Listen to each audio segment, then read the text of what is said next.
Welcome to Alexandria. Alexander's plan to build his great city began with a verse from Homer's Odyssey. There is, in front of Egypt, in the sea with many swells, an island called Pharos. Guided by these clues, Alexander the Great founded his future city at the western end of the Nile Delta.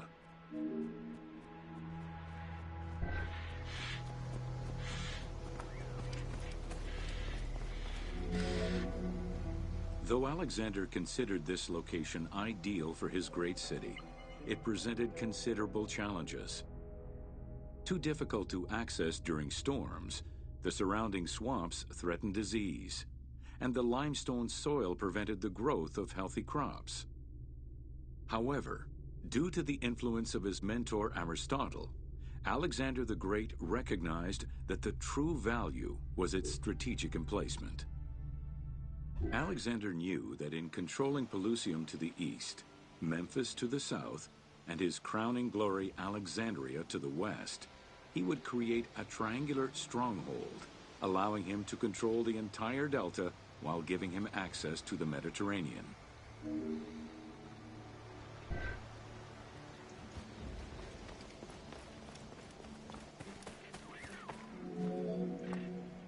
The Great Walls of Alexandria had a humble beginning. Lacking chalk to outline the future city's foundations, architects were forced to use flour instead. Clouds of migrating birds swept down and ate the flour, erasing the plans.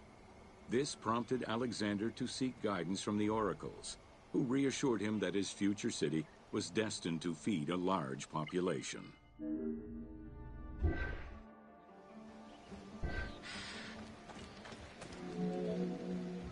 Excavations led by Mahmud Bey el-Falaki in the 19th century revealed that the wall enclosure measured approximately 5.2 kilometers in length and 2.2 kilometers in width. It was roughly 9 meters in height.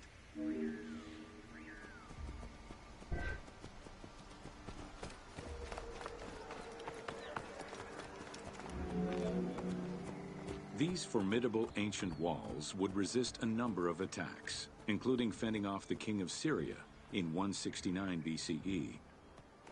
It wasn't until 295 CE that they eventually fell to Roman Emperor Diocletian, and this only after 8 months of relentless assault.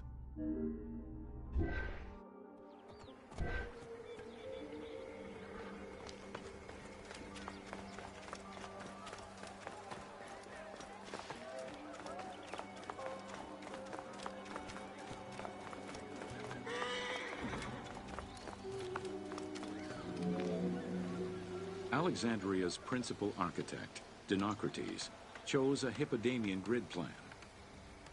The grid maximized functionality, with wide, straight roads and canals running beneath them.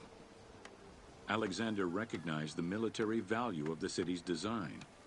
The wide, parallel streets gave him optimal surveillance of the city, while allowing the unobstructed flow of troops.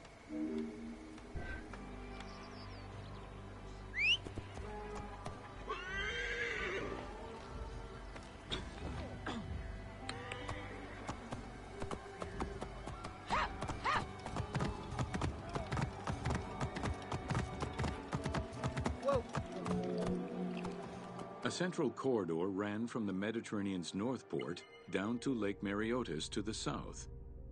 This thoroughfare acted as an unobstructed link for commercial trade and travel between the two ports. Many of the streets were bordered with grand buildings and parks, including Canopic Street, with its impressive gate bordering the eastern end.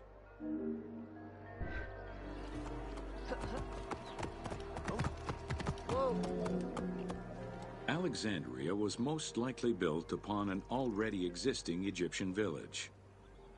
Upon its completion, the Egyptians reviled the city, refusing to call it by its founder's name. Instead, they called it Raked, the building, as a mark of disdain, which was later Hellenized into Rakotis. Despite this, the name Alexandria would remain.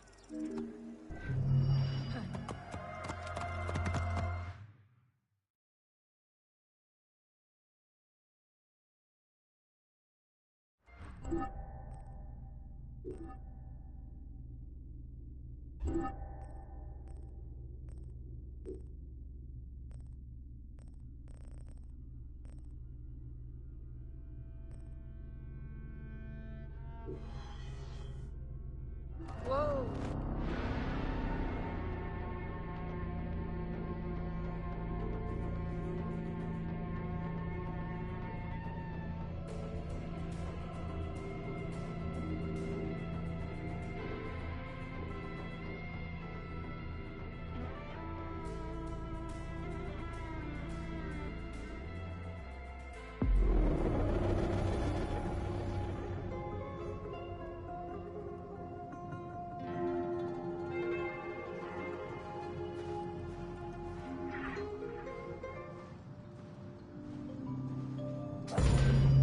Welcome to The Origin of the Pyramid.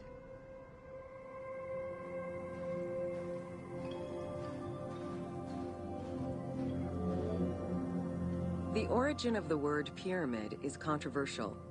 Most believe that it originates with the Greek word pyramis, which referred to a bread of conical shape. Life and death in ancient Egypt were modeled on the cycle of the sun.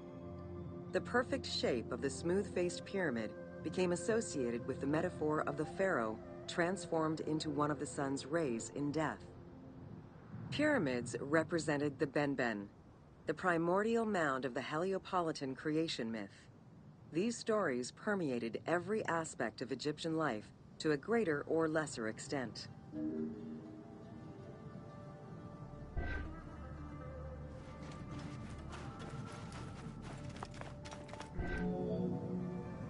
During the pre-dynastic period, the development of funerary practices was different depending on whether one was located in Lower Egypt or Upper Egypt. Well before the pyramid, there was the burial pits. It is on the site of Merimde Beni Salome in Lower Egypt that we find the oldest funerary site, dating back to 5000 BCE. Study of the tombs revealed that the bodies of the deceased were deposited in a shallow grave in a fetal position. Though a few objects were recovered from these graves, they offered no insight as to the social class of those interred within.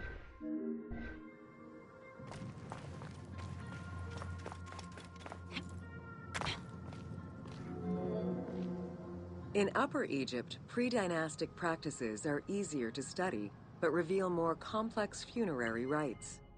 They are divided into two cultural phases, Badarian and Nagata.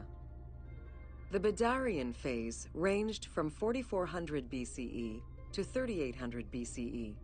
Small necropolises were discovered on the outskirts of villages, revealing the emergence of a funerary cult. The bodies of the deceased were lowered into an oval grave and covered with goat or gazelle skins. Items needed in everyday life were added alongside the body.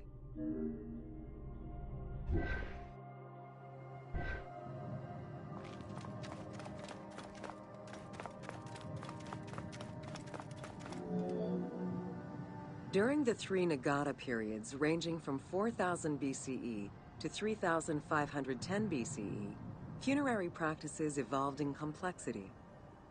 The shape of tombs changed from oval to rectangular, mimicking the homes of the living. The size of the burials increased and funerary items became more stylized and numerous. Tombs gained complexity with masonry, wooden veneers, or raw bricks added to strengthen the structures. In time, socially stratified necropolises emerged. For example, in Hierakonpolis, the elite and commoners had separate necropolises.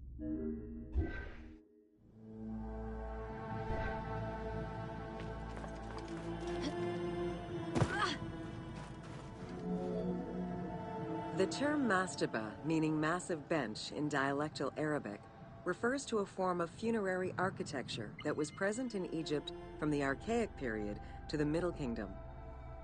An evolution of the burial pit, mastabas were generally composed of two parts.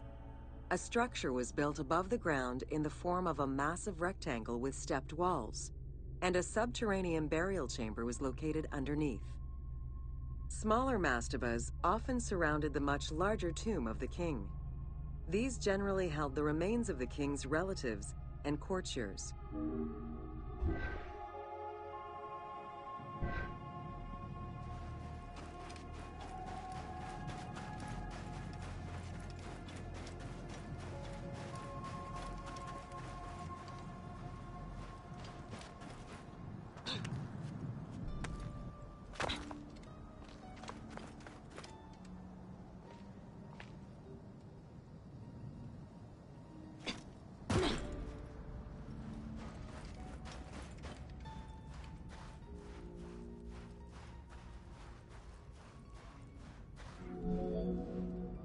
The arrangement of the substructure of the mastaba evolved during the course of the Old Kingdom.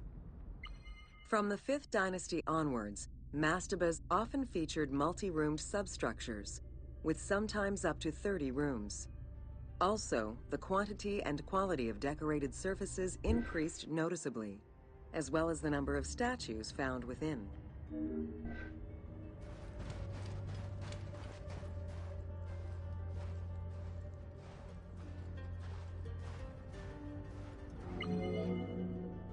The 6th dynasty would see art used to its utmost. The entire surface of a mastaba would be covered in scenes of daily life, illustrating the prosperity of those lucky enough to comfortably spend eternity near the pyramid of a pharaoh. The best example of this type of mastaba is the tomb of Meroruka in Saqqara.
Welcome to Inside Djoser's Step Pyramid.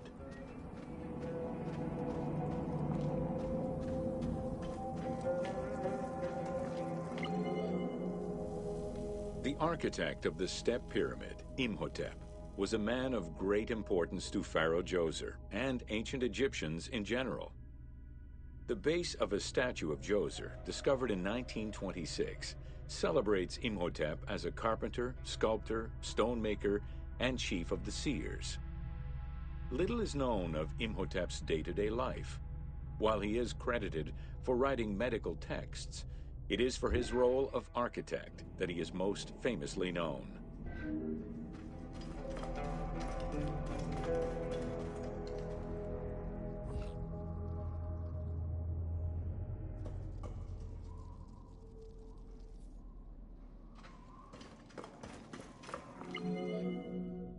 From the design of the pyramid to the elements within the complex itself, Imhotep set out to create something that would immortalize his king. An architectural achievement, the Step Pyramid was made from stone blocks instead of mud brick. It was the first time Egyptians built a monument of that height. Imhotep explicitly intended for the stone to reflect natural materials. The funerary complex of Djoser remained famous throughout the centuries and millennia, and its great architect, Imhotep, was deified by ancient Egyptians during the late period.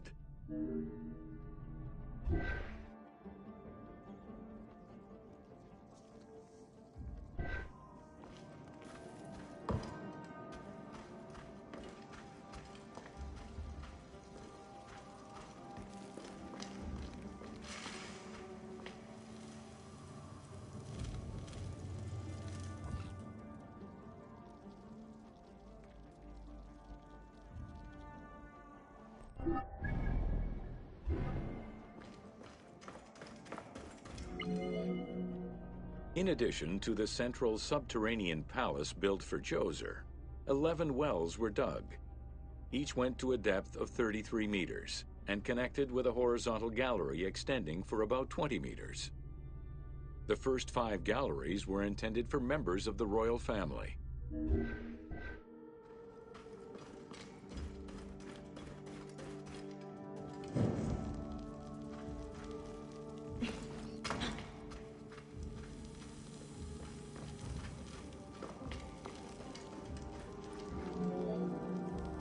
Two passages lead underground and branch off in 3 directions to various magazine galleries. This vast underground space accommodated sections for storage and ceremonial offerings. One of the tunnels, starting on the east side of the pyramid, contained 40,000 stone vessels, many of them belonging to the king's ancestors.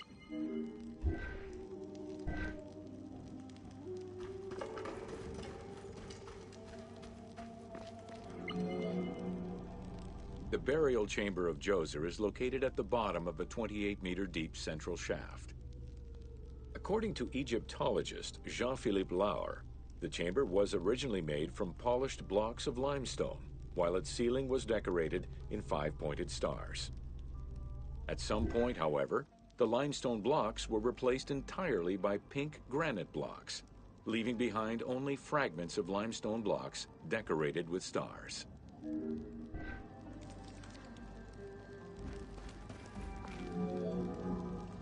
At the foot of the chamber are many tunnels going in all directions. This maze of tunnels galleries, and chambers stretches over 5 kilometers. There are a number of dead ends and false doors. They may have been intended for the afterlife, rather than to fool thieves.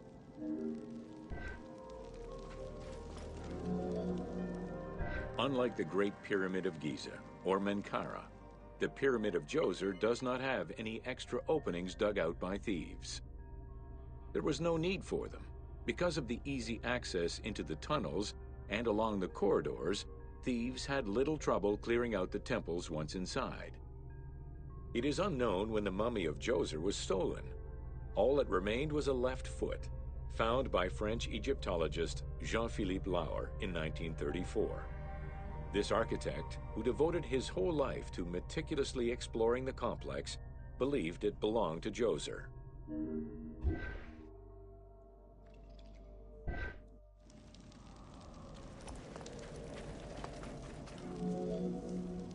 The Pharaoh's apartments, also known as the Blue Chambers, are decorated with blue-green tiles meant to imitate the reed matting that covered the walls and windows of his palace.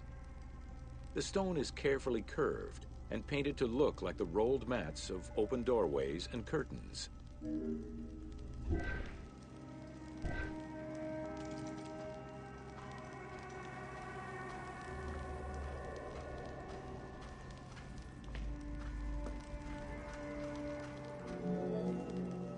There are 2 long rooms running side by side along a north-south axis.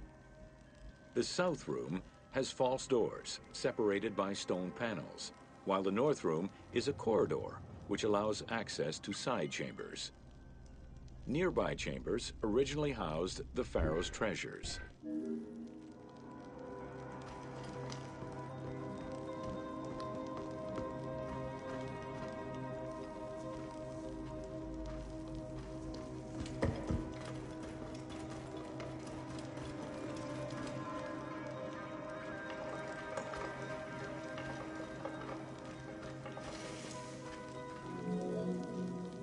The door frames are made of fine limestone and carved with the king's name. As in the south tomb, reliefs are carved into the doorways. These reliefs show the king performing rituals and visiting divine sanctuaries for all eternity. Their interiors are fictive additions made by the team to add to the wonders of the tomb. It is clear from the elaborate detail and scale of the complex that this funerary monument was a technological marvel of its time.